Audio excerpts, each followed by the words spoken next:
Hello everybody, Matt here, and this is going to be my little vlog on my World Yo-Yo Contest adventure. So it started last Tuesday, it was the last of the July.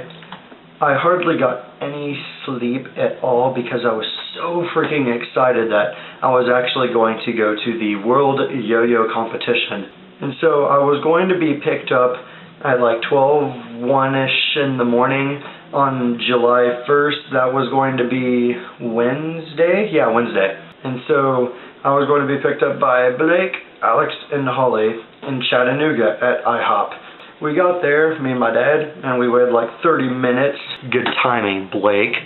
It was all good. Hands were shaken, hugs were given, so yeah, it was cool. And then me, Holly, Blake, and Alex ate at IHOP. It was pretty good. There was a waiter that came out of the back room singing Just the Way You Are by Bruno Mars with the little radio thing that was playing. It was pretty funny. After we ate, it was time for the journey to Orlando. Now the trip there was pretty good, you know. We were kind of tired, I guess. You know, Blake and Alex had been in the car for 12 hours and Holly was in there for 2, maybe? I don't know how far Nashville is from Chattanooga. Yeah, we listened to some good music and had some laughs, some stuff to talk about. Holly found out that paper towel rolls make good pillows.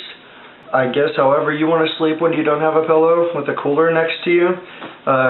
Way to go, Holly, for figuring that out. Maybe you might need something like a pillow in the future and there might be a paper towel roll there for you and you can be like, oh, that's comfortable. So yeah, we had our normal stops going there to use the bathroom, fill up the gas tank, got some snacks.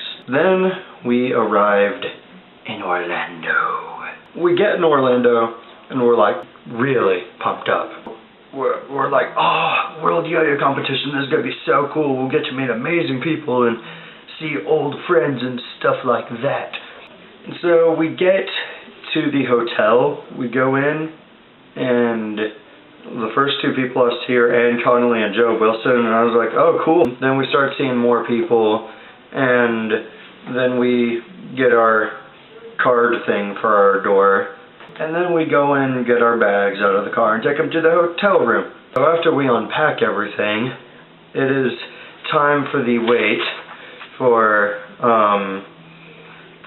the rest of the Square Wheels team to get there. Now I had a good time making some friends, hanging out and stuff. My friends Charlie and Arthur showed up there. Those were 2 of the first people I knew that showed up. So I was like, oh sweet, Charlie and Arthur. Seeing peeps, meeting cool people and stuff. And then Blake would not let me try the new prototype, Square Wheels prototype, until the rest of the team got there. So here's what he would do. He would go up to people who are around and be like, hey, you want to try this Cavalier? It's the new Square Wheels prototype. The people would be like, sure. And then Blake would go, oh, why don't you tell Matt how awesome it is after you try it? And I would be like, are you kidding me? Are you freaking kidding me, Blake? Why would you do that to me? And so, yeah, it was pretty funny. Then finally the team got there. You know, Robbie and John, the owner, and Derek showed up. And then Blake is like, here is your Cavalier. So I take it and I throw it and it's fantastic. So yeah, I met the team. Everybody's cool. So yeah, I'm not just saying that because they're my team. I'm saying that because they're cool. And then registering was actually more fun than I thought it would be. I'm standing in line and Graham over there, he's like doing floor yo-yo tricks. I don't know, look it up somewhere. Watch Kevin Nicholas's California States thing and you'll see it. And so he's doing floor tricks. And I'm like, whoa, that's pretty cool. And so later that night, Derek and this guy named Spencer Walker, he's a pretty cool guy. They're hanging out while Spencer is waiting for the registration line. And I'm like, hey guys, check this out. And I do a floor bind and they're like, whoa. Not really like, whoa, but you know, they were like, that's pretty cool. Me and Spencer were working on that for a while. Then we were just hanging out with people after we got registered and stuff. Word Yo-Yos had their midnight release on Wednesday night. That midnight release was the Word Eric Tranton's signature tray. That's pretty cool. You can't get it like this. I got a red one, then traded a red half for a blue half, and then 2 days later traded the blue half, or traded that red half for a black half. So yeah. After the midnight release, a little soon after that, you know, I was hanging with people, of course. But I decided to go to bed at like 2 in the morning. I was pretty dang tired. It's me, Robbie, Blake, Alex, Derek, and John in one room. It was pretty dang crowded in there. We slept until like 9:30 or 10 in the morning. And we all wake up except Robbie is gone. We're like, where's Robbie? Where did he go? And so we go downstairs. Yeah, he's down there practicing his 5A stuff. Yeah, Robbie had 5A prelims in the morning. He was practicing.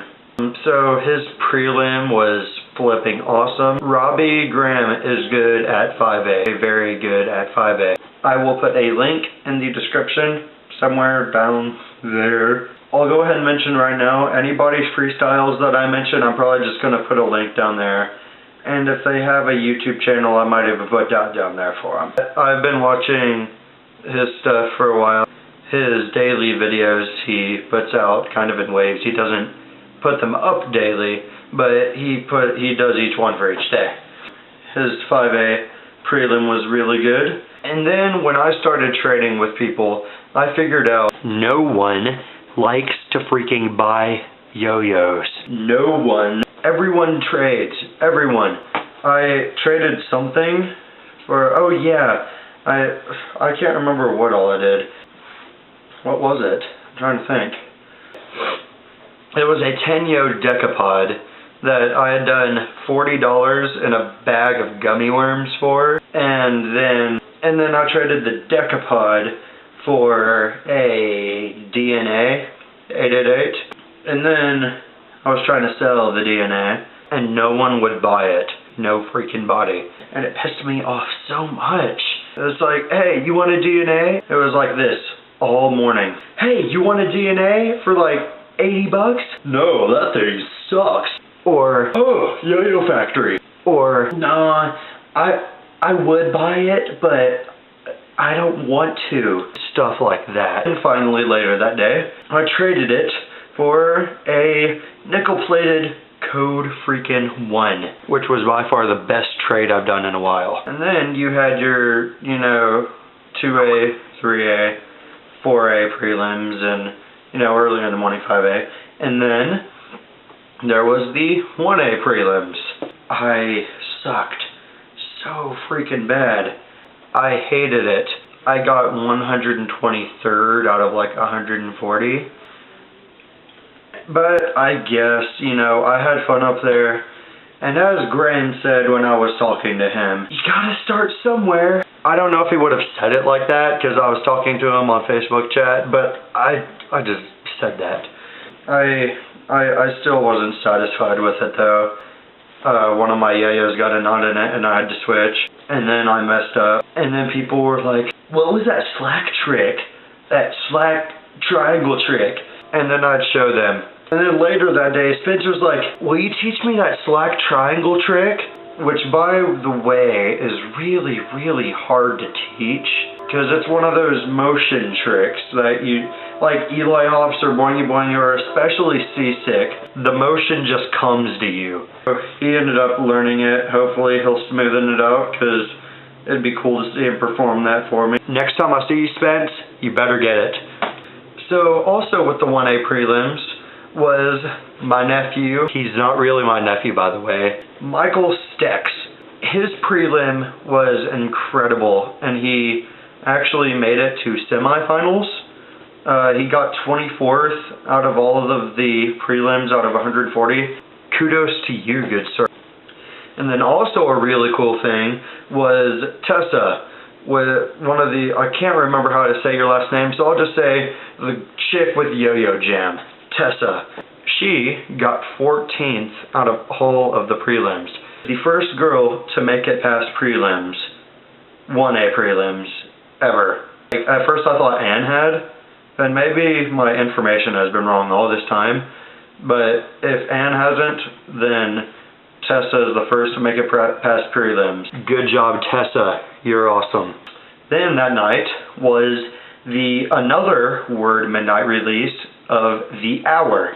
I actually bought that one, except the more I threw it, I just didn't like the weight of it that much. But it was $60, they had 60 of them, and they were selling it for 60 minutes. It was pretty good, but I traded it for a cool one-drop Burnside. It was silver with blue splash and black speckles. Thank you, Kieran, for trading that to me. But I traded it away. I had that and $40 and traded it to Tony Alonso for a nickel-plated Cascade. It's the best thing I have ever thrown ever, and I mean that. It's amazing. Yeah, that's pretty much it for Thursday. Yeah, Thursday.